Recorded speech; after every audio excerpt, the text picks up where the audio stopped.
His skin is white just like a ghost, thick Irish roots and his blonde hair. And he sounds like a Chicago superfan, a music nerd with a collection of CDs from here to there. Yes, Andy Dare is in Chicago, interviewing and barbecuing. It's the Andy Dare Show. It's the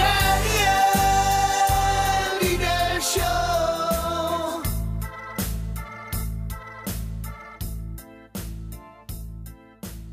Hey everybody, thank you so much for checking out the Andy Dare Show. This is my big 60th episode, season 3 premiere. I'm joined by Matt Fondiler, a.k.a. the Porcelain Punisher, a.k.a. producer for the Adam Carolla Show and Carolla Digital, his awesome podcast network with a whole bunch of good shows. On top of all that, Matt does his own show called There Will Be Spoilers. Check that out, therewillbespoilers.com. It's a great show about movies. If you're a fan of the flicks, go ahead and treat yourself to a few episodes of Matt Fondiler's There Will Be Spoilers. And it's a really great episode. I was just very excited to get back in the studio. It had been about 3 weeks since I recorded a new one. Had a lot of fun on my time off. Went up north to New Buffalo. Got to take a couple days off and just enjoy myself. Went kayaking. Enjoyed a little time on the beach, which is tough for an Irishman, but still had some good times. Had some great food. What else did I do? I also appeared on the Dig Me Out podcast. That posted earlier this week. And they were very nice guys. We got to talk a lot about Bob Mould's career. And if you're unintelligible to Bob Mould, you should check him out. He's a big legend. He had the band Husker Du back in the 80s. Then we talked about his second group called Sugar that debuted in the early 90s and kind of really just hit the zeitgeist of the time. You know, that whole alternative rock scene was really exploding at the time. And they dropped a classic album with perfect timing in 1992. Sugar dropped their album Copper Blue, and the whole episode we pretty much focused on that album, chopping it up song by song, and really went in depth with it. So if you're a fan of Bob Mould or just of alternative music or 80s punk scene, do check it out. They're at digmeoutpodcast.com. That's about it. Before we get into the meat of it, I want to bring up two of my new sponsors. The Frugal Muse, right out of Darien, Illinois. They're a great little store. They're actually a books and multimedia superstore. As it says on their website, 7,000 square feet of browsing bliss, which is a good thing if you just want to have a calm afternoon. Enjoy yourself at the Frugal Muse. They have gently used new books, used books, CDs, movies, LPs, audiobooks, greeting cards, and more. They buy, sell, trade, and cash is paid for premium items. Otherwise, they'll give you store credit, and they give you a lot of store credit, too. The owner, Paul, is a real nice guy. Give them a call if you want to stop in, if you got a big bag full of books and CDs you're trying to get rid of. Give them a call. It is at, it's at 630-427-1140. And if you're in the western suburbs, do check them out. It's in Darien, Illinois on 7511 Lamont Road. There's a lot of construction going on right now, but it's worth the wait in traffic to go have yourself a calm couple hours, perusing the aisles of the Frugal Muse. And tell them the Andy Dare Show sent you for specials and offers. All right, my second new sponsor for the third season of the Andy Dare Show is a little mom and pop store called Amazon.com. Yes, I am an Amazon affiliate now. All you got to do is click through the banner on my page at theandydareshow.com and shop as you normally would. Just buy whatever the heck you want, and you might just get mentioned on the next episode of the Andy Dare Show of what you purchased. And I actually do this on this episode. We've already gotten a bunch of love from customers, from listeners, buying through Amazon, but just clicking through my banner so we get to keep the lights on here at the Honeycomb Hideout Studios out in Westmont, Illinois. And so do yourself a favor, buy something from Amazon, just click through our banner, please. So that's about it for sponsors right now. I want to introduce you to my episode 60 with special guest Matt Fondiler. These are our top 5 albums that remind us of our high school days. Enjoy.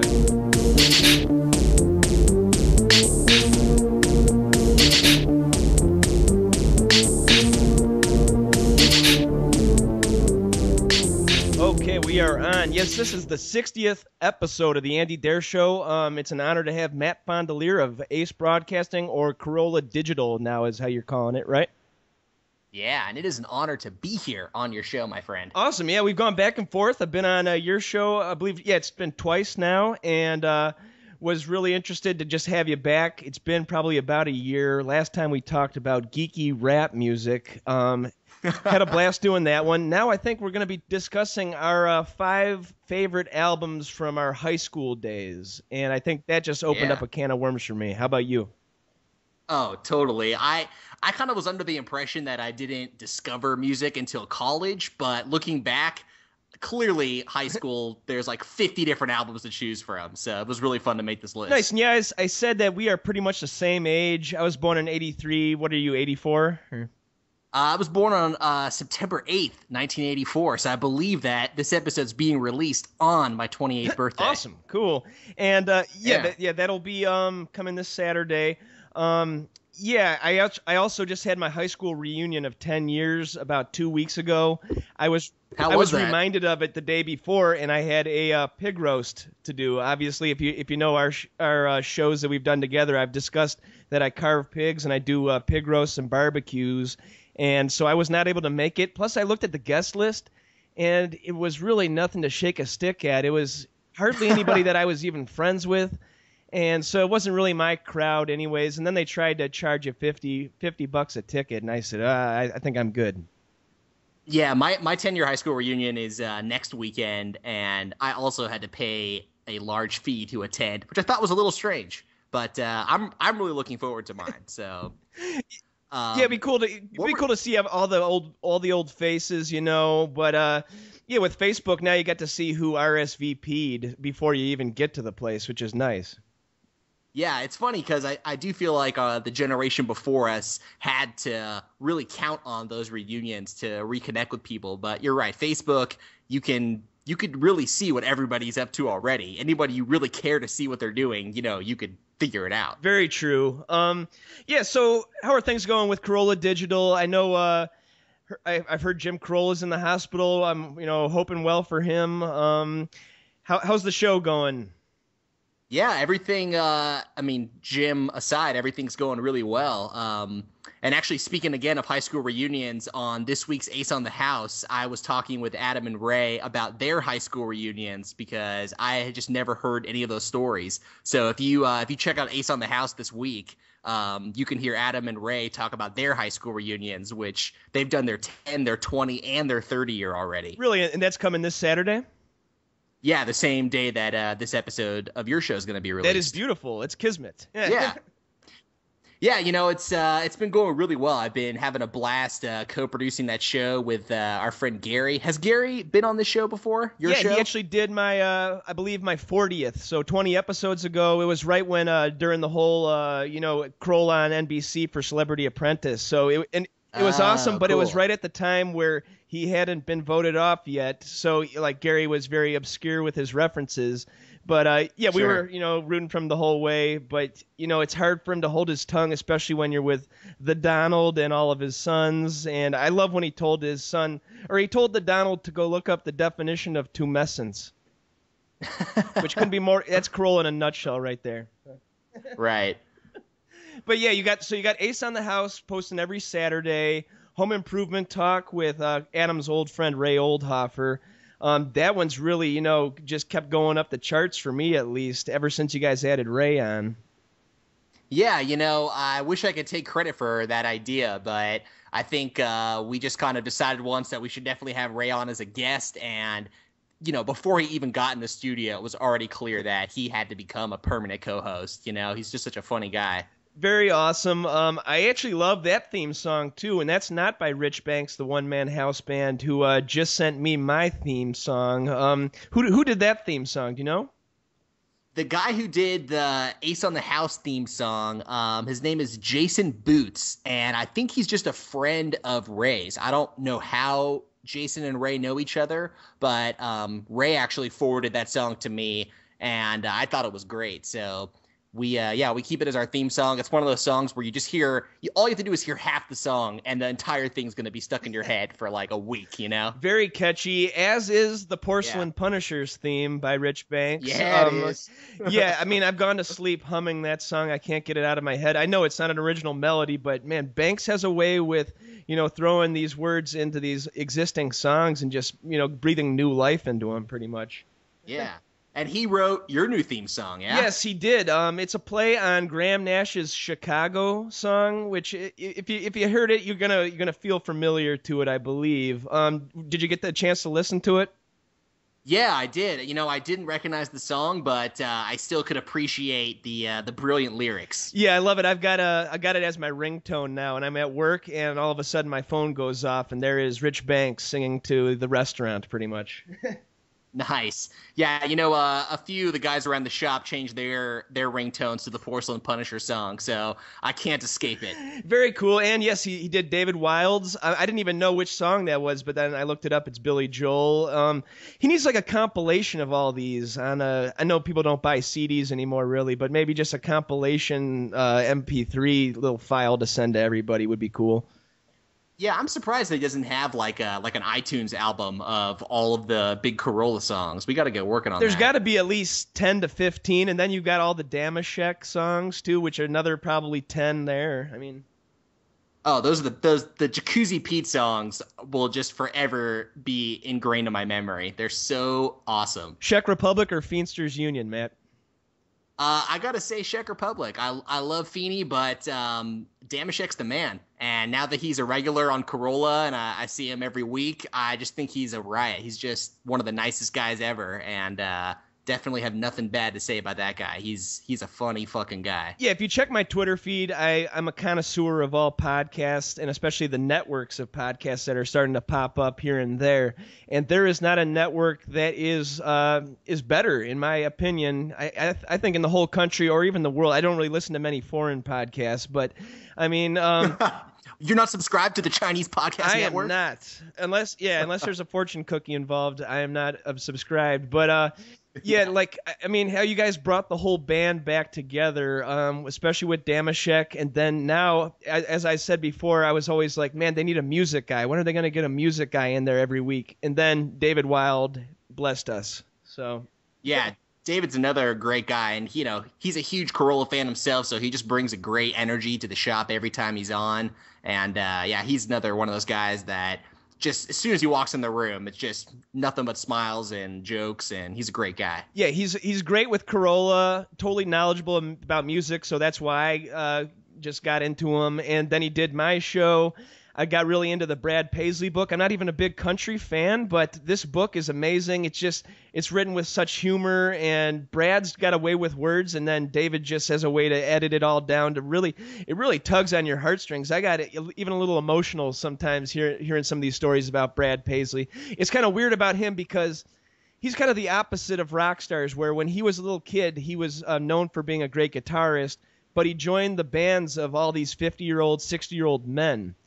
And so he was like the kid being backed by a 55-year-old guy, a 60-year-old guy, and they'd go play fairs and schools and stuff like that.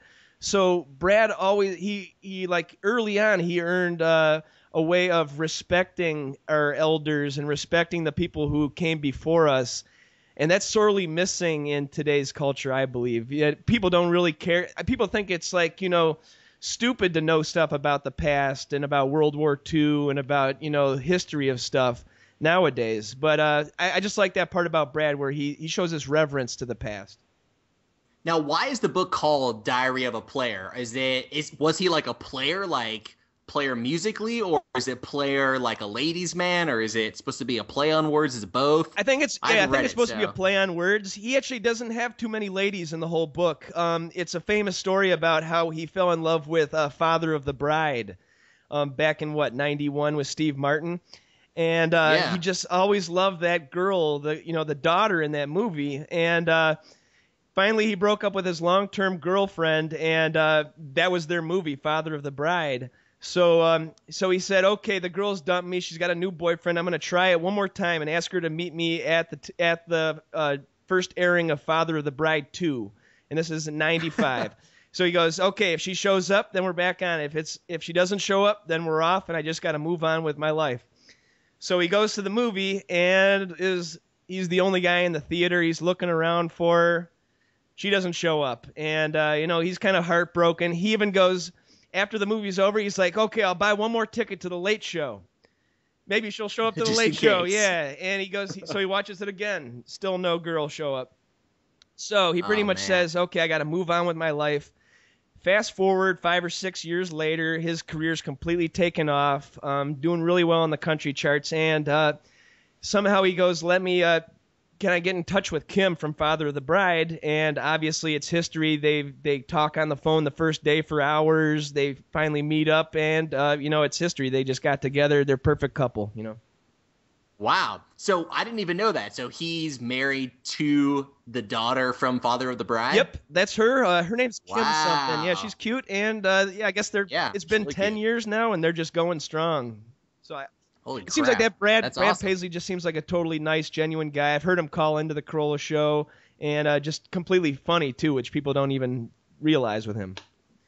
I mean, do you have to be a famous musician or actor to pull something off like that? To just be like, oh yeah, I'm going to call the actress of Father of the Bride. I was always obsessed with her, and make that happen? Like, I think so. I'm just thinking of actresses in movies that I love that I would just die to get together with, and I just don't quite see that Like happening. Laura Dern. I'm gonna try asking out Laura Dern or something. I don't know who I would even ask out from a movie I liked when I was growing up, but eventually it could happen. Who knows? I'm not gonna just completely put that out of the picture just yet.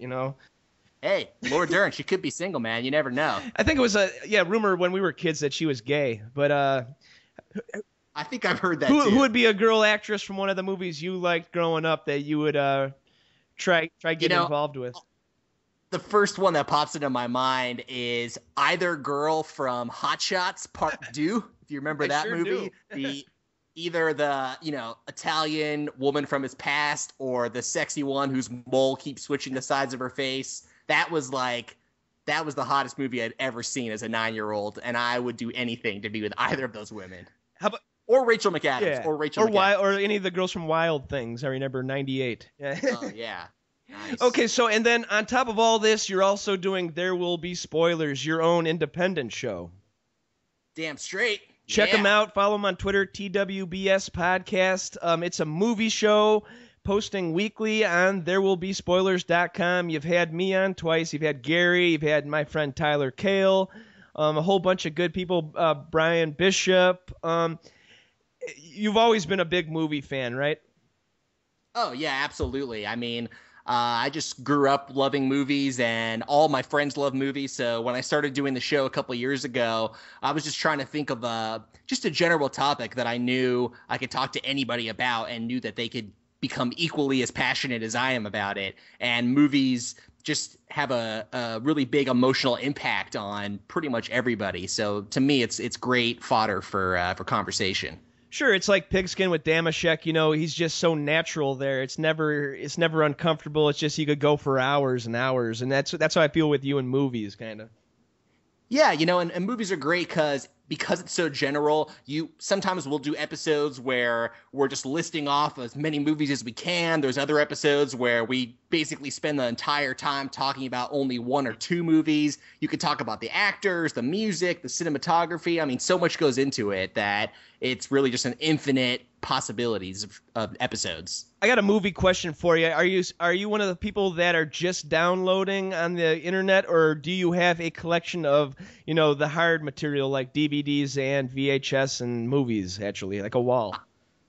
I have a massive bookcase of DVDs. I never made the switch to Blu-ray. I bought so many DVDs, I refused to buy them again. More recently, I just kind of stopped buying movies. I find, for the most part, if it's a movie that I really love, I pretty much own it by now, not counting new releases. But, these days, with Netflix and things like that, I just kind of watch whatever is convenient. I don't really feel the need to collect as much as I used to, but I do have a huge DVD collection. Sure, and the cool thing with like the hard copies nowadays, even CDs included, they keep bringing down the price, even at like big box stores like Best Buy. I just go and look for CDs, and now it's like a horrible way of browsing for CDs, but I went last Sunday to Best Buy, and there's just a tank of CDs. So I'm like just like throwing them over my shoulder. I'm like, my head is like buried like at the ball pit at a Chuck E. Cheese's. I'm getting down in there trying to see what's at the bottom of the pile. I'm like, this can't be the best way to browse. But then each one of these they're brand new and they're like $1.99, $2, $3. And I think that's going to happen with DVDs. So, I mean, you can keep filling out your collection. It's getting cheaper and cheaper to, buy these things now, which is nice for us collectors at heart, Oh, yeah. I mean, you can get like full TV series for the price of what used to just be one DVD. I remember spending like $45 on a set of TV shows. It was. Oh, yeah. Easily. I remember when Entourage was first on DVD, like one season of Entourage, one season was like $35. Like, it's fucking crazy. Way too much for that and show. Then you watch it, and then you're broke or something, and it's calling your name from the shelf. Sell me. Yeah, exactly.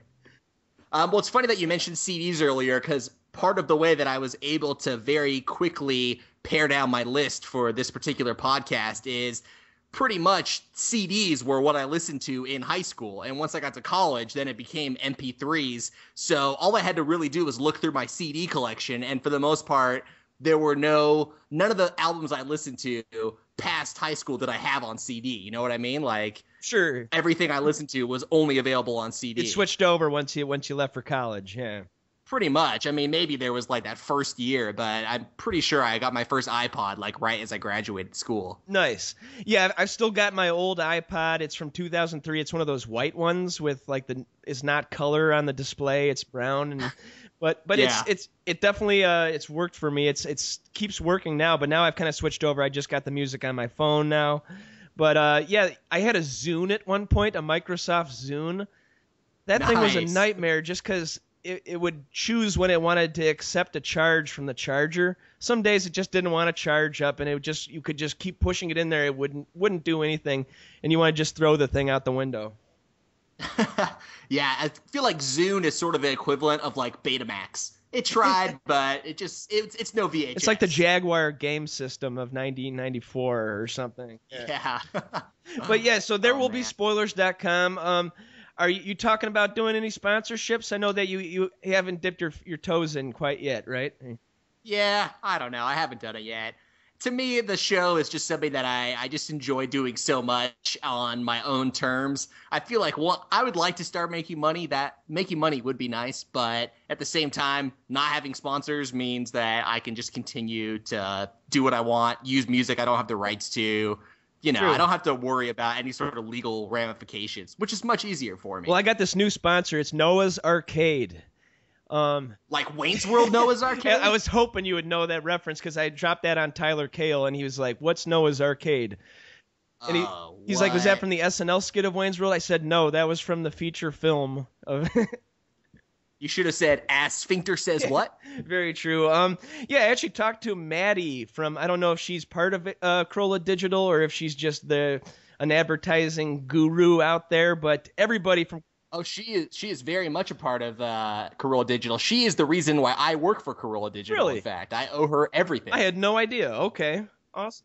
Yeah, I got the job because I wrote a fan letter. And she's the one who, I guess, read my fan letter and is the person who reached out to me to see if I was still interested in the job. So if she hadn't read my letter, I would probably still be working for the company I was working at before. So I owe Maddie everything. Wow, that's awesome. Yeah, like she just hit me up out of the blue and said, let's talk one day. And I called her up, and we kept talking and talking. Couldn't be any nicer, as pretty much all you guys over at Corolla Digital. And she said my numbers aren't quite where they're at, where we can really start, making a lot of money. But she said there's a few simple, like, free ways of just getting, dipping your toes in. And so she got me the Amazon.com affiliate thing. And she said, why don't you just read one of the things that people buy over the air, and then maybe it'll like prompt more sales. And yeah, I've had it for a week, and I had a handful of sales, got some change from it, and I'm going to keep doing it. And yeah, we got this, like one person bought a book by Andy Cohen, which I know is probably a Corolla fan, right? Maybe. Is that Andy Cohen, like Watch What Happens Live? I guess so. I'm not really familiar with him, but it's a book, and this is called The Most Talkative Stories from the Front Lines of Pop Culture. And I looked it up, and yeah, that's the guy, yeah, whatever you said, the post show about the house. Yeah, Watch What Happens Live. I've never watched that show, but I know I think that's like Lynette's favorite post talk show or maybe something. Lynette He's he's an important guy. He's an important guy. Nice, cool. Yeah, so I just read that off. There was a couple other things, but yeah, just trying to get a little bit of change in my piggy bank. I want to kind of do this for a living. I told Maddie that, like, I'm telling my parents I'm not going back to school. This is what I want to do. I have already been to school. I've had enough of that. I know this is what I want to do, and I'm just going to keep doing it, chipping it away at the stone. And we're 60 episodes in. Just want to thank everybody for keeping it up with me, you know? Yeah, absolutely. So tell me more about Noah's Arcade. Is this your first sponsor read we got to do Yeah, well, here? the boss is actually in the other room. He's really breathing down my throat. He wants us to clean up our language. No, I'm joking. There's no Noah's Arcade, but yeah, the rest of the stuff I'll add in post. But yeah, having Cool. a blast doing the show. About a year and a half in. So what you got any guests coming up on? There will be spoilers that you want to spill the beans on? Honestly, if I knew of any guests, I would be happy to spill the beans. But as is typical, it's Thursday as we're recording this. My episode will be posted on Monday, and I'll probably record it Sunday night. So I'm not quite sure. We'll figure it out. But as you mentioned before, oftentimes I'll have personalities from the Corolla Digital crew. Otherwise, they're basically just a lot of my old high school friends or college friends or former coworkers, just people that I feel like I naturally have a good rapport with. So it's not like there's any big names, but hopefully if people start listening to the show, they maybe will start to recognize certain guest names. Yeah, I like when your episodes like make me interested in the person that I had never heard of before, like that test girl you had on.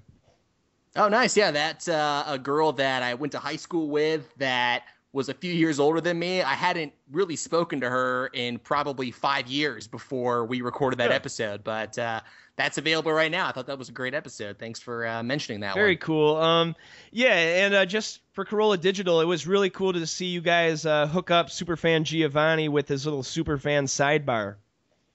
Yeah, I like that too. And I used to, or I guess I still write the episode summaries for the website, but mine are just so general, and it's really nice to have like a beat by beat, minute by minute breakdown for people who really want to know. And Giovanni has such a great perspective of the show because he is a super fan. So it's really ideal for our site. Keeps people on the website for longer. I think it's a great addition to our show. Awesome. Yeah, his knowledge about the Corolla universe is just, almost breathtaking at times, how he can call up this stuff. But he wouldn't be getting here if he was a jerk or a jackass. He's also just a really kind human being, and you feel for him. So it takes both of those sides to, really, have some success doing that. Yeah, and I think he's a great guy. Actually, it's funny. Earlier today, we're basically trying to book Adam at this hotel, and in exchange for a night, the hotel will give a shout out to that hotel on the podcast. And he did this last year, and so I guess the PR company from the hotel wanted to hear the sound clip that we recorded over a year ago. And I don't know what episode it's in or anything. So I just emailed Giovanni, and I was like, hey, listen, there's this hotel. There's like a 2-second shout out over a year ago. Do you have anything that can help me find this? And he's like, no problem, man. I'll have the answer in 4 hours. I was like, that is awesome. That is funny. That's really cool. Yeah, it's awesome. It's a great guy. Great guy. Good to hear. And yeah, that's pretty much about it before our little interview. We're going to be doing our top 5 favorite high school throwback albums. First off, before that, I want to take a little break and mention my awesome sponsors. We'll be right back with Matt Fondiler of Corolla Digital. Hey, man, I know you like grilling. I know you like getting those dark grill marks on your burgers, fish, chicken.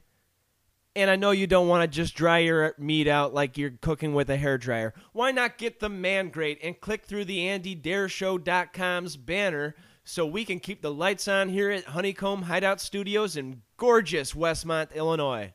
The Man Grate. All right, we are back with Matt Fondiler of Corolla Digital, and there will be spoilers. I guess we're going to talk a little bit about high school albums. It was kind of weird taking a little stroll down memory lane, but what I did with my list was I included albums that also came out during the years I was in high school, so it wasn't like an old album that I just got into, because I did that with a lot of old albums, but these are all from my high school experience, which lasted from August 98 to May of 02.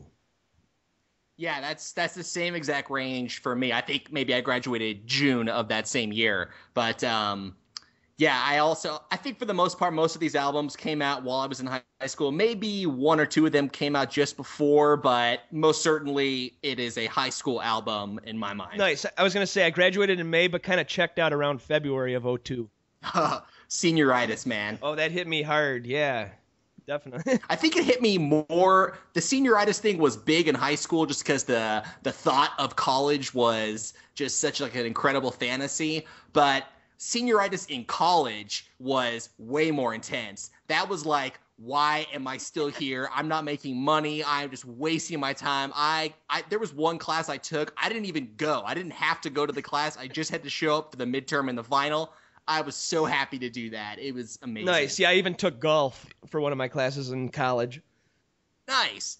I took Renaissance fight choreography. So much fun. Really, with like jousting and stuff? Yeah, we had this guy there was a class of about 20 of us, and he had 20 wooden broadswords. Whoa. And we would literally charge screaming out to the grass quads, and we would all fight each other with swords. It was the best class I ever took. I was going to say, I probably wouldn't be absent to many of those classes, yeah. That's the one. I went to every class of that one. It was super early on Friday morning, and, Thursday night was the big party night in college, but I forced myself every Friday morning for sword fighting. Awesome. Okay, well, let's start with our list. I got 5 albums here. My number 5 is Lauryn Hill with her Miseducation of Lauryn Hill album. It was actually released on my first week of high school, and I was sick my first 3 days, which sucked because I got back, I think we did like Wednesday, Thursday, Friday. So my first day was that next Monday, and I was completely lost. I had no idea where I was going to. I didn't want to ask for directions. I felt like everybody was going to tell me the wrong directions. I was thinking back on Full House when DJ has her first day at high school and she eats her meal in a phone booth. Now, let me ask you, what were you like in high school? Were you at a brand new high school, or did you already know a lot of the classmates from the previous years, or had you just moved? Like, what was that experience like for you? I knew about like 65 to 70% of the people. But, yeah, there was a lot of new kids thrown in. I was never really the belle of the ball, but I wasn't really like a nerd or a geek either. I kind of had friends in high places and low places. So I didn't really have a crowd, which both hurt and helped me at the same time. Yeah. Well, Lauryn Hill, I don't really think I actually ever heard that whole album. My sort of memory of Lauryn Hill was mostly like an occasional MTV music video. Yeah, and here's the funny thing. She still has not followed it up since that album. There's words of drug use. There's words of... Even the Fugees haven't followed up their album, which came out 2 years earlier than this. I was an avid Rolling Stone reader back in freshman year, and it got like a 4.5-star review, so I would base my purchases off of good reviews. So I believe I got on my bike. We used to just bike to the record stores, and I picked it up. I'm kind of a rock guy, but I always like to challenge what's good in music and not be kind of colorblind, be kind of genre blind too. And I just fell in love with the album. Yeah, and I saw Lauryn Hill at Coachella. I don't know if it was last year or the year before then, but she sounded great. Huh, awesome. Yeah, she definitely put on one of the better sets the whole afternoon. And I like I said, I'm not intimate with all of her music, but she really brought it. It was a really great show. Yeah, I think her and Wyclef, they had such a chemistry together. Wyclef's kind of also fallen off in the years in between, but back then they were still hungry. They were still trying new things, kind of being experimental while still throwing back to classic soul like Stevie Wonder and all that goodness. Yeah, no, there's definitely some great memorable songs from all that stuff, all those albums. Oh, for sure, certainly. So how about a number 5 for you, Matt? Well, my number 5, are we allowed to do compilation albums? Because my number 5 is a compilation album. Certainly, bring it on. All right, Jock Rock 2000. Nice, I love some Jock Rock. All right, and this is coming from the probably polar opposite of a jock. In no way could anyone consider me a jock, but let me tell you, Jock Rock 2000 has Firestarter, Zoot Suit Riot, Block Rockin' Beats, Rockefeller Skank, Flagpole Sita, Semi-Charmed Life, Machine Head. Every single song on that album reminds me of high school. It's just pure high school glee. Those are all awesome. I always wondered like how they figured out what makes a song jock rock material.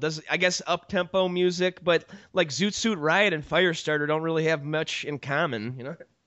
Not at all. And that song, Flagpole Sita, is like about a goth kid who hates his life. Like, how is that have to do with anything with jocks or athletes? I have no idea. But I don't have any other Jock Rock albums, so I can't speak for those. But Jock Rock 2000, let me tell you, man, that's like a 90% perfect album. I was talking on Facebook about Now Number 1 from '98. Oh yeah. What are they up to now? It's got to be like now 655. It's high up there, but I was reading an article about how they still sell in all these big box stores, especially in the middle of the country. But I don't see how they could be selling that much of these albums anymore. But Now 1 holds up just like that Jock Rock does. Yeah, that's a big one. I'm pretty sure I had like Now 2 or Now 3. I think I missed the first one. Didn't get on the Now bandwagon until a little later. But I'm pretty sure a friend of mine had the first one. And I mean, that's what I call music. Yeah, exactly. And so Jock Rock, was that put out by MTV or ESPN or something? That rings a bell. I think it might have been ESPN because there was also I think his name is Mills Lane. He's like a really famous boxing announcer, and he highlights tracks and like they have little audio snippets of like let's get it on, like stupid nice interludes. Sports yeah, interludes exactly. But yeah, I do love that CD for sure. Cool, and that could get you pumped up for some sword fighting classes later on in college too. Oh yeah. All right, my number 4. These guys totally blew my mind. They were my first cassette tape, my first actual album purchase back in '95. Then they had a follow-up album that was critical success, but wasn't a big seller. And then they took 5 years off, and the singer went to Harvard. And I know you're talking about the New Kids on the Block, man. I'm talking about Joey McIntyre. No, I am talking about Weezer with their 2001 nice. Comeback album, Weezer, aka the Green Album. I just remember when they announced this, and it was I got a bulge in my pants hearing this news just because it had been 5 years, and they dropped that first single, Hash Pipe, and it sounded like they were back to their old hijinks. Now, correct me if I'm wrong, but Green Album is considered to be, I mean, maybe not their weakest album, but one of the weaker ones, right? In terms of the Weezer catalog? It is, but surprisingly, I love it. I think there's no fat on it. It was like the singer Rivers Cuomo was only trying to write songs in this one style. So it's 10 songs that all run together and sound similar. Super glossy production, real short songs. But I go back and listen to it, and it shoots me right back to, summer of 01. I was going to be a senior, and I was being mentored by a handyman, and I just watched him smoke his cigarettes and listen to his Rush Limbaugh radio all day. But yeah, it just brings back memories. The songs are super catchy. It did get a bad rap, but I would urge people to give that a second chance. Yeah, all the Weezer albums are pretty damn good. I have to say I was not a huge fan in high school, but in college, I had a lot of friends who loved Weezer, and it kind of forced me to go back and re-listen to them. I personally was a big fan of Maladroit. That was sort of my favorite of their albums. Not considered to be their best, but I always liked that one a lot. But yeah, Green Album is really good. I do enjoy that one. And it's produced by the same guy who did the Blue album, Rick Ocasek. He's the singer and the guy behind the band The Cars. And he doesn't do a lot of production work. I think just Weezer. And yeah, it didn't sound anything like Blue Album. Blue Album's obviously superior. Those are just like, heartbreaking classics of teenage angst. But this one has such a classic sheen to it. Very catchy songs. I would definitely recommend it. Yeah, definitely. Cool. How about your 4? All right, my number 4. These guys are actually from my hometown. At least 2 of the members are. Definitely the loudest, hardest rocking band that I had listened to at the time. Linkin Park, Hybrid Theory. Nice. Again, this is just an album that just reminds me of high school. It's impossible for me to hear any Linkin Park song and not immediately tell the closest person that they're from my hometown. But I think that first album that they released still holds up. It was sort of the first sort of rock rap fusion album that I'd ever heard. And it was one of those albums that I knew that I couldn't share with my parents.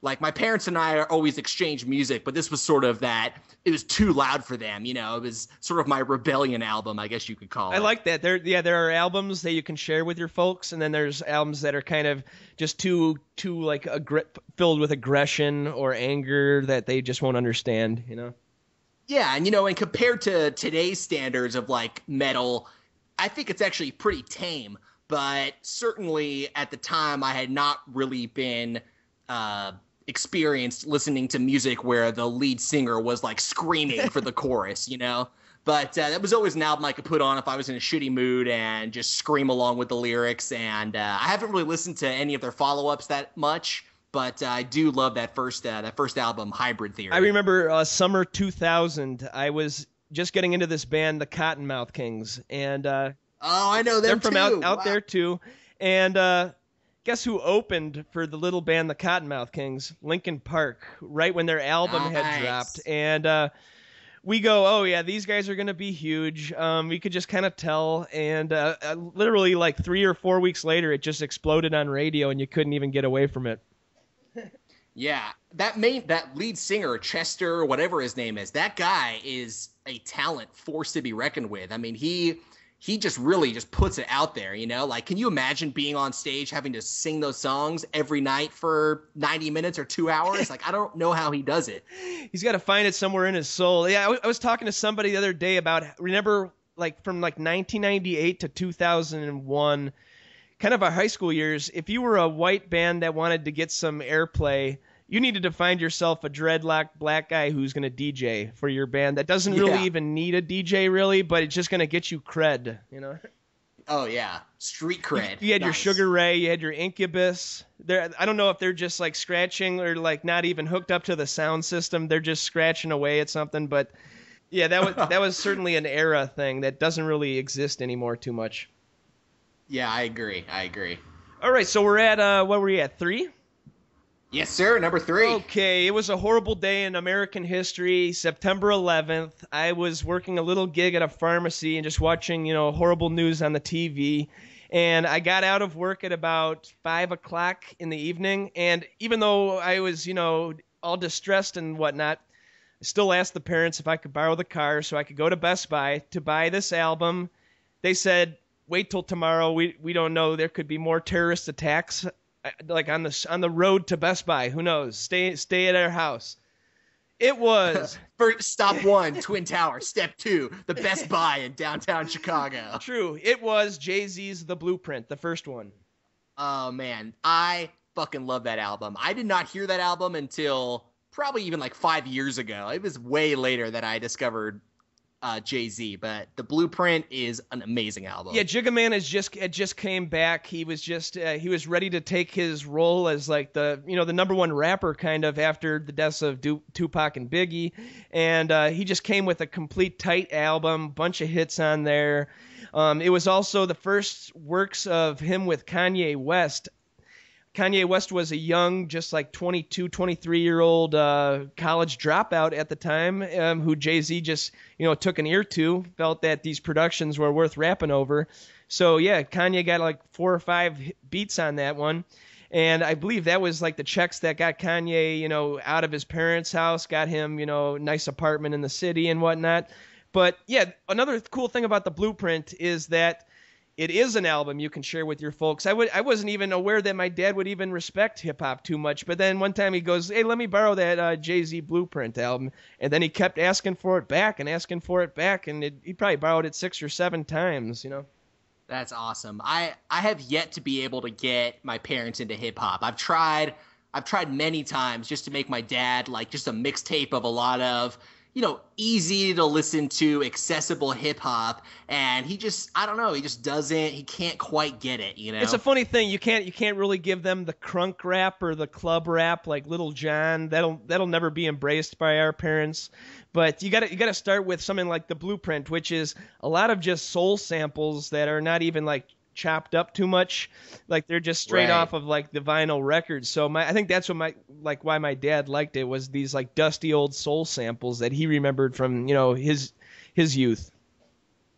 Well, part of the reason why I like that in this our second episode together, we're doing this high school music because as you discussed at the beginning of the hour, last time we were on the show, we did a lot of hip hop talk, and that's pretty much the only music that I listen to now. I'm almost exclusively hip hop. But when I was in high school, I didn't listen to any rap. So, for me, all of these albums that I'm talking about are all just sort of, I don't know if you call it soft rock, but it's just not, it's not hip hop, So somebody like Jay-Z, like I said, I didn't discover that type of music until much, much farther down the line. It was weird. I actually did embrace hip hop starting in high school because like I went to school in a rich area but wasn't rich myself. So at the time, kids would all be going out on weekends, in their parents' Escalades and, going to expensive restaurants and paying for the tab and taking girls out. Me and my buddies were on our Huffies, taking our lawnmowers down the road to try to make up enough change to buy some Taco Bell. And we weren't that broke, but we really weren't given an allowance after a certain age. My parents would say, get your ass out there and go get a job, or go shovel some driveways in the winter, or go mow some lawns. So we kind of got into that hip hop, especially Eminem and all those guys. Eminem's even on The Blueprint. It's a great song, him meeting up with Jay-Z for the first time. Oh yeah, that's a great song. So you really felt like a gangster then. That's what you're telling me. When you were saving up for the Taco Bell, you were like, "Damn, bro, Compton life." Slightly, I was like, "Should I start selling drugs? I don't know. I got this $5. Man, fuck the man. I just need some more cash, Mom. Please. I'm really thinking about selling drugs." No, that was kind of how it was. We kind of had our own little clique, and we enjoyed having our own little group. Nice. Well, my number 3 could not be farther apart from Jay-Z. This is actually the first CD I ever bought, and I didn't even know what I was buying. Just that my name, Matthew, was on the cover of this album, and that is Dave Matthews Band, Crash. Nice. Now, it's an album that I bought, again, just because the word Matthew was on there. I listened to the album. I did not really like it that much. I liked the first couple songs, but the music was a little too worldly, a little too much instrumentation. I didn't quite understand the appeal. But then later in high school, I started doing a lot of theater, and one of my really good friends that would drive me to and from rehearsals all the time was a diehard Dave Matthews fan.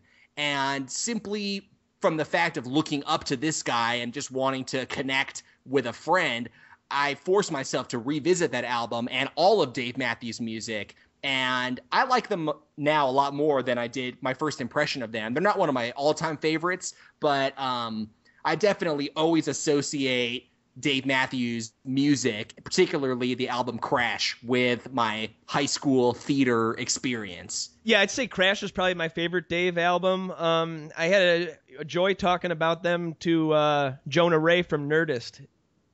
Oh, yeah. I know he's an insane Dave Matthews fan. Well, actually, he isn't. That's Matt Myra.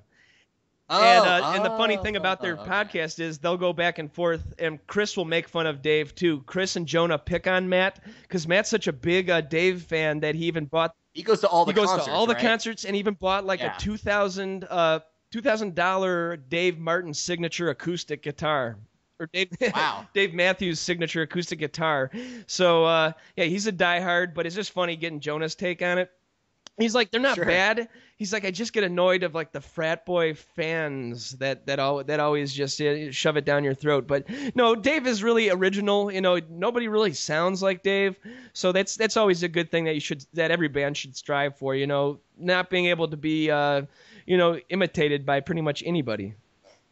Yeah, and I think they have a pretty interesting catalog of music. There's a 2-disc live album that's Dave Matthews and this guy named Tim Reynolds. And it's just the two of them with acoustic guitars. And it is like one of the most relaxing albums I've ever heard. I fucking love that album. And even their most recent album that came out last year, like right after their saxophone player died, is an amazing album. Like even 15 years later, they're still putting out pretty solid music, Yeah, I consider them similar to Fish in that they've carved out their niche and that they're just doing really well with it.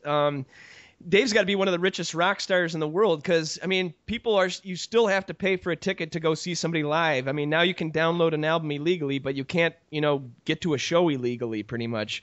So these guys are still raking it in, Yeah, I actually saw them live at the Hollywood Bowl probably 2 or 3 years ago. A friend of mine got me tickets for my birthday, and that was a really fun live show. They're, I guess, kind of like Fish in that they'll take like 15 minutes to play one song, but it was a pretty fun experience. I'd always heard about their concerts, and I'm really glad that I finally got to see one. Yeah, my first memory of them was seeing them on SNL in early 95 or late 94. Courtney Cox was the host. And it was just funny because Dave was wearing, pajama pants. They looked straight out of like a dorm room. And I was like, wow, this is something that's different. It's not your average grunge fare, Yeah, he's pretty casual on stage. Awesome. Okay, I've got a good number 2 for you. We're back to rock here. All right, let's do it.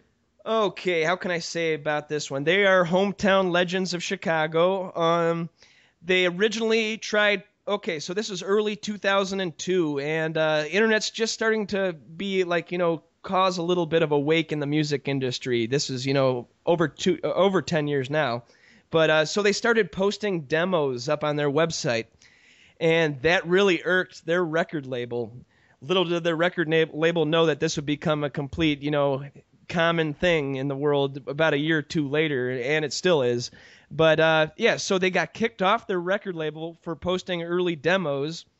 Then, when they were done with the record, they shopped it around to all the different record labels, and it was bought, yes, by a subsidiary of Warner Brothers Music, which kicked them off originally. It is Wilco's Yankee Hotel Foxtrot. Nice. I was actually just talking with a friend probably like 2 days ago about Wilco, because that's another band where I've really only heard select songs, but my friends all insist that he's just like one of the most brilliant bands. You just have to listen to all their albums. They're the total real deal. They don't sound Chicagoan. They sound just like American music, all sorts of different influences. But yeah, it was just a really funny thing to be like, oh, record labels are being kind of idiotic. How Warner Brothers would drop them, but then Reprise would buy the album, and they are a subsidiary of Warner Brothers. So they kind of got kicked off to get bought up again.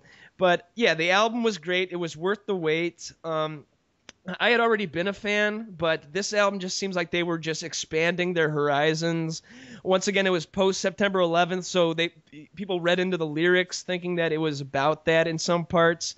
And it's kind of cool because the cover, if you look at it, it's the Honeycomb Towers that are right next to the House of Blues in Chicago, right on the river there. You can't miss it if you're right downtown in the Loop.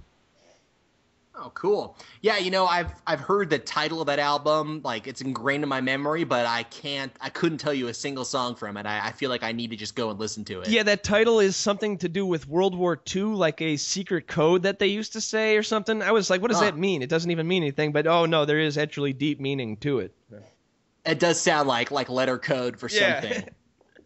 Yeah, but they're really good. I would recommend it for sure. They're great live.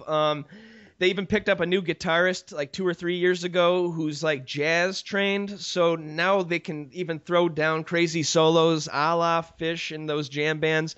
But the good thing about them is they don't let it go on for 15, 20 minutes. They still have a little bit of punk rock spirit too. So they try to keep everything concise. Cool. Cool. Yeah, you mentioned earlier that they just sound like an American band. I feel like when I hear Wilco, I just do think of like Americana. Like that's sort of the phrase that comes to my mind. And it's cool if you want to know their lineage. They actually started in the late 80s as a band called Uncle Tupelo. And those guys came straight from like the cornfields, kind of like by St. Louis, like Western Illinois, right in the middle of Podunk, Illinois.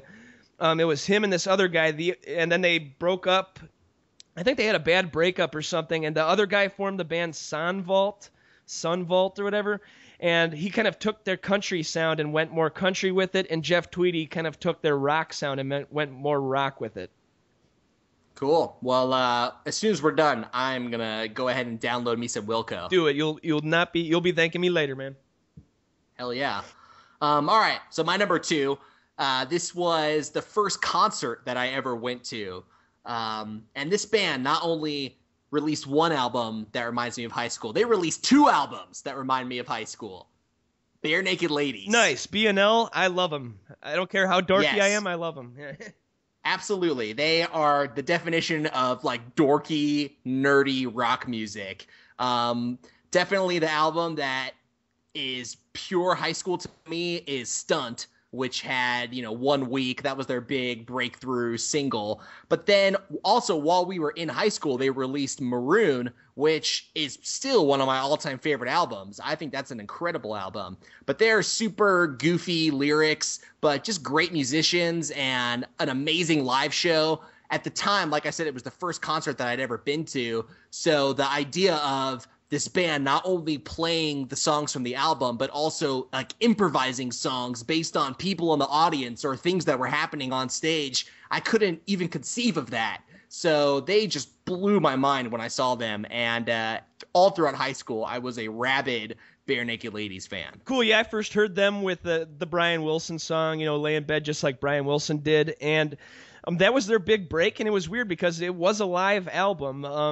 I forget what the album's called. Rock Spectacle. That's it.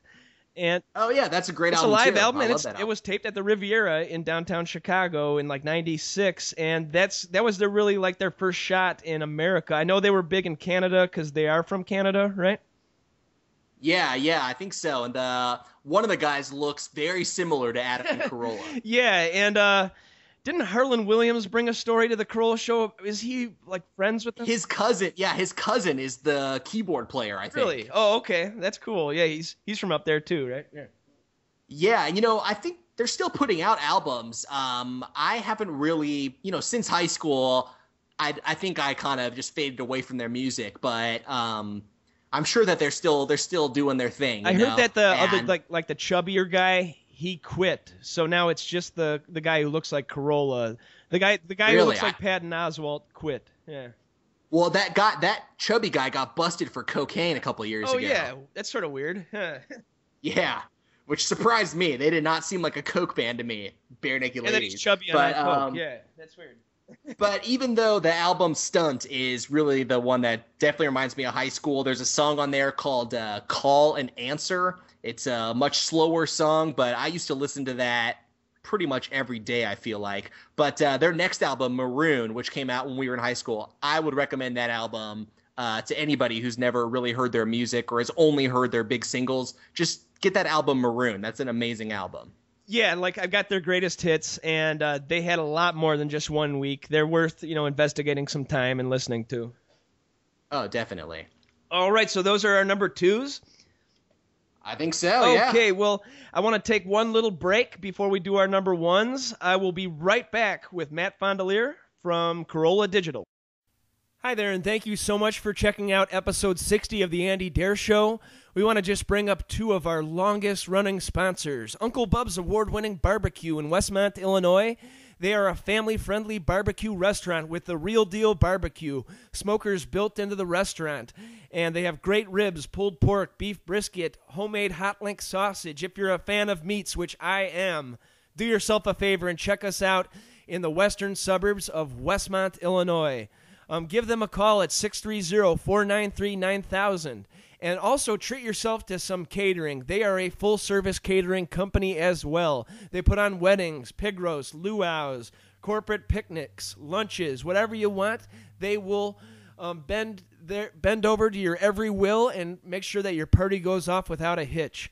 They have smokers, they have grills that they can bring right out on the site and make sure that your party goes great. Check them out on the web. That's at UncleBubs.com. And if you have any questions, give them a call. Tell them that the Andy Dare Show sent you for specials and offers. And by Secondhand Mall, also in Westmont, Illinois. 309 West Ogden Avenue. They are a secondhand shop that actually bought out the inventory of Remember When Records, my record store of 28 years. So they have a huge vinyl selection. They have a huge CD selection, movie selection, computer games. They also have power tools, musical instruments. It's just a great atmosphere, kind of like the Frugal Muse. They're in Westmont, Illinois. Give them a call. They buy, sell, trade, 630-810-9980.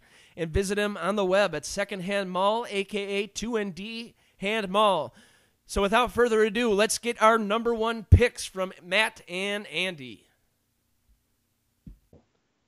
All right, we're back with Matt Fondiler from Corolla Digital. We are doing our number one album that we fell in love with or that represents our time in high school. Yes. And, 1998 to 2002. I hope this doesn't make too many people feel really old, but, I mean, it could also make us feel old, too, if some of these young kids listen to this.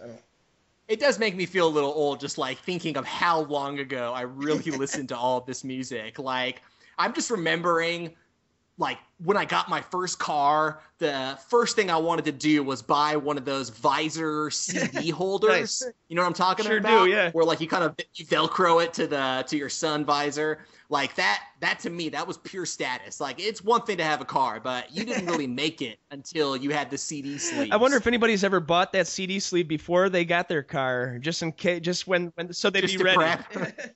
Yeah, exactly. But yeah, it's funny because I realized, and we talked about this a little bit earlier in the episode, but I feel like I didn't really start appreciating music until I started driving.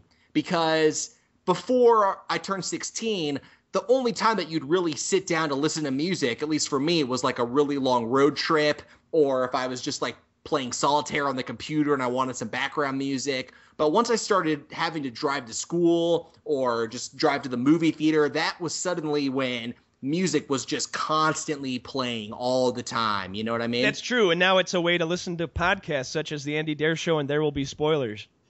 That's right. You're goddamn right. Cha-ching. Okay, I will do my number one then. As I talked about it, I was kind of a hip-hop outsider at high school. This album came out, I believe, February of 1999, and it kind of just signaled a change in music. I was talking to somebody else about how the early 90s were all about being PC and, respecting everybody no matter how they are and, caring about, the gay kids that got beat up or the black kid that got beat up or, just the people that didn't fit in. Or people with AIDS. That was always a big thing in the early 90s was respect the people with AIDS or, try to better yourself and stuff like that. Then when this guy hit, it was all about, I'm a nerdy white kid who got picked on in school. Feel sorry for me now. It was definitely a change of tides, and it would also usher in the Limp Bizkits, the Kid Rocks, Limp Bizkit. I totally fucking forgot about Limp Bizkit. The trashy white kids that were now on top after being bullied and having a horrible life in a trailer growing up somewhere. It's Eminem's The Slim Shady LP. Oh, yeah. Love that album. And I know we talked about it a little bit on our last show, but it definitely carries over to this topic. I got it the day it comes out. I remember seeing the first video. It was for My Name Is, and I didn't know it was rap. I thought it was just some sort of like parody, but I was instantly hooked. And that whole thing about this, nerdy white kid that got beat up, there was something relatable to it, and that he had a power with words that he could throw it right back in your face and make you look stupid in a heartbeat. What was that? There was that track on that album. I think it was like the third song that was specifically about him getting bullied and him trying to fight back to the bullies. I can't remember the name of that track. Yes, I do remember what you're talking about. I do remember that. There was, Guilty Conscience with Dr. Dre. Then there was the one where he murders his wife and is, talking to his baby. That was creepy. It was realistic. It was different. There's also the Mushroom song. Didn't mean to give you mushrooms. Yeah, the My Fault song. It was completely a different era. It was the end of grunge and alternative on the top of the charts. Ushered in what I said, that whole Kid Rock, unfortunately Limp Bizkit, Linkin Park. It kind of brought that whole style in. And it would also fade away in the coming years. But at that point, it was the new thing. You had to be on that Slim Shady LP.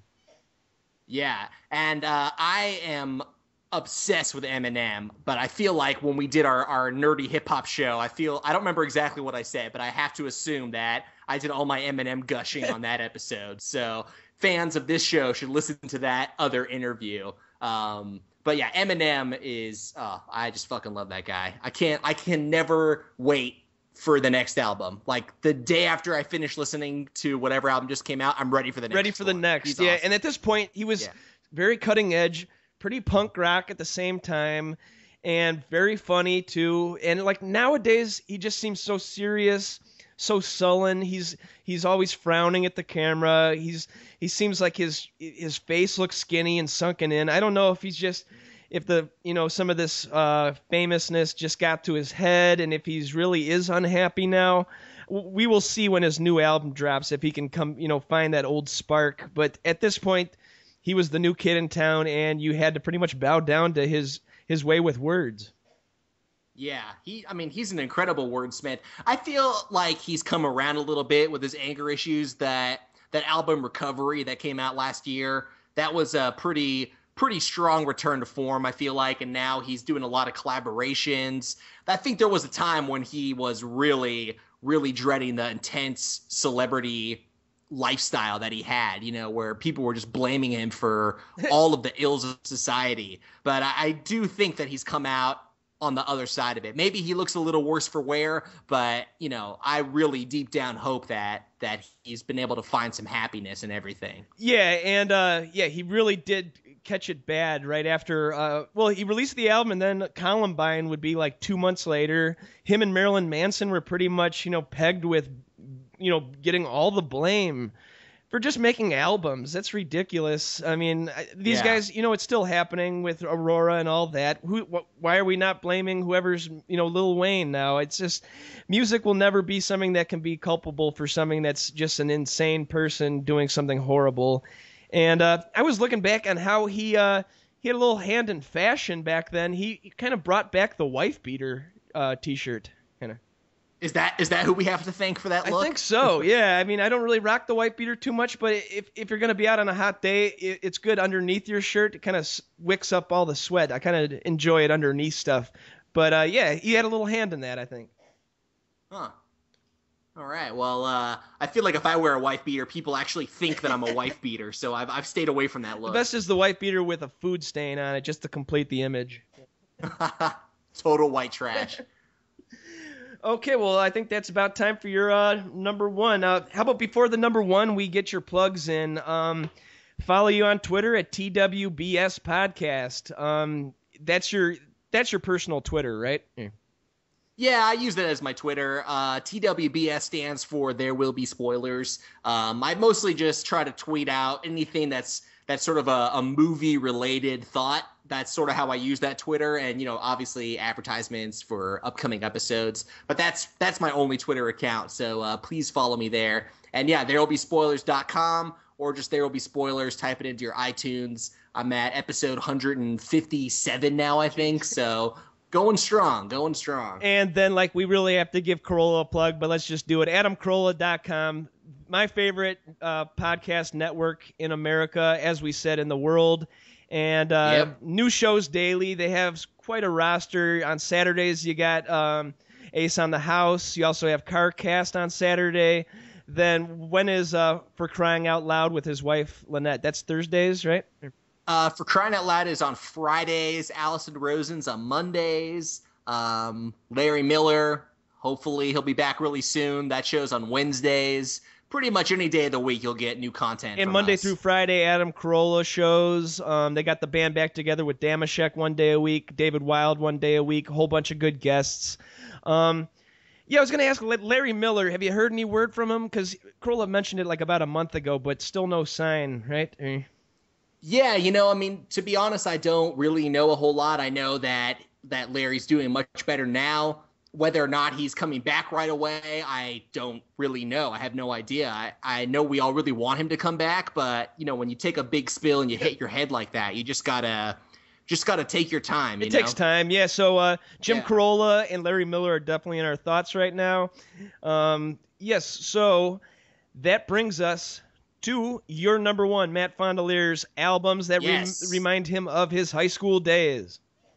Well, we did mention this band in passing a little bit earlier, but this is definitely a pure high school band. It reminds me of one of my favorite weekends of my entire life. The album is by Incubus, and it's called Make Yourself. Nice one, for sure.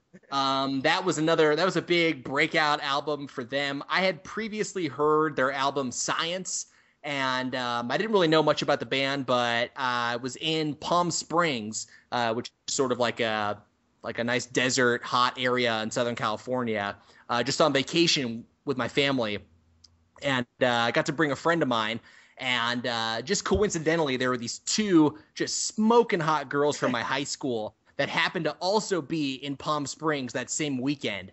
And we spent the entire weekend, every night, hanging out with them in the hot tub. It was like high school fantasy, best weekend ever.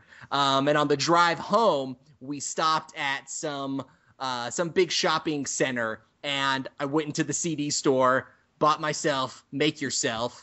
And my friend and I had a headphone splitter, and we listened to the album together. And I love that album. It is pure high school fantasy to me. And every time I hear Drive or was there that space song? I can't remember the fucking name, but Pardon Me. There's so many songs on that album that remind me of Stellar. That was the song I was thinking of. Stellar's their space song. But yeah, I love that album. That is pure high school nostalgia for me. Very cool. So this was an awesome weekend, and you capped it off with falling in love with an album, which is great. Yeah, like I said, I had heard their previous album Science, which is a lot harder rock. Make Yourself's a little bit lighter musically, but I didn't really know what to expect, and I just song after song after song, I was like, this is the best album ever. I mean, I was still coming down from the high of an amazing weekend, but Wish You Were Here was on there, right? Actually, that was their next album. Okay. That was the first track on their following album. But that's another band, sort of like Linkin Park, or Bare Naked Ladies. I only listened to them in high school. And then, in college, I started getting into a lot of other music, a lot of hip hop, and I've just kind of faded away from them. But it always takes me back. And it's weird. Some of these albums that we mentioned, it kind of hurts to listen to them now because you don't really want to go back to some of those days. You don't really want to revisit. But it's cool how music will just, encapsulate a moment and a feeling. And it's funny for us to talk about them because I feel almost embarrassed to be like expressing my love for Dave Matthews Band. Like, it's just not really who I am anymore. But it was a really important time in my life. So I'm really glad that you invited me to talk about these albums. Hey, no problem. Yeah, 10 years away from it, it's kind of cool to revisit it and just see what kind of people we are back then. It's neat to take that distance from it. Do me a favor, recap your top 5 just so I can write it down. Okay, I had Lauryn Hill, The Miseducation of Lauryn Hill, 1998. Then I had Weezer, a.k.a. The Green Album, 2001. Jay-Z, The Blueprint, 2001. Wilco, Yankee Hotel Foxtrot, 2002. Eminem, The Slim Shady LP, 1999. And how about you do the same for me? I will. I'm just going to say, I'm proud to say that I own 3 out of those 5 albums. Nice. I'm going to have to get those other 2. My top 5, again, Jock Rock 2000. Do yourself a favor. Get Jock Rock 2000. Linkin Park, Hybrid Theory. My number 3 was Dave Matthews Band, Crash. Number 2 was Bare Naked Ladies, Stunt. And number 1, Incubus, Make Yourself. Awesome. I think we covered a ton of ground here, Matt. Quite a lot of genres we touched upon. Absolutely. And yeah, as usual, Corolla Digital, all you guys are completely nice to me. I feel like you guys are family on the West Coast. For sure, man. Absolutely. And we'll get you back on There Will Be Spoilers soon enough. Maybe we'll do movies that remind you of high school. Ooh. Whoa. I like that idea. Definitely. That'd be fun. All right. So, yeah, that's Matt Fondiler of Corolla Digital. Definitely do yourself a favor. Follow him. Check out the podcast. Check out the whole world of Adam Carolla. There's a ton to dip your feet into there. And, yeah, any last words, Matt? No, just thanks again for having me on. I feel honored to be a part of your season premiere. I like that you're calling them seasons. I never thought to have seasons of podcasting. I do like that. You're bending the rules of the genre here. I like to make up rules and then break them in front of people. Yeah. But yeah, we've done my plugs like 30 times. I just love talking. So I hope people love to listen to it. Awesome. Well, yeah, on behalf of Matt Fondiler, this is Andy Dare signing off for the season premiere and 60th episode of The Andy Dare Show. Be sure to follow Andy on Twitter. That's at Andy Darer, ANDYDERER. And like our show on Facebook. That's facebook.com/The Andy Darer Show. Videos at youtube.com/Andrew Martin Dare. And it all leads back to the AndyDareShow.com. Support our show by supporting our sponsors: Uncle Bub's award-winning barbecue, The Mandrake, Secondhand Mall, Frugal Muse, and Amazon.com. Thank you so much for listening.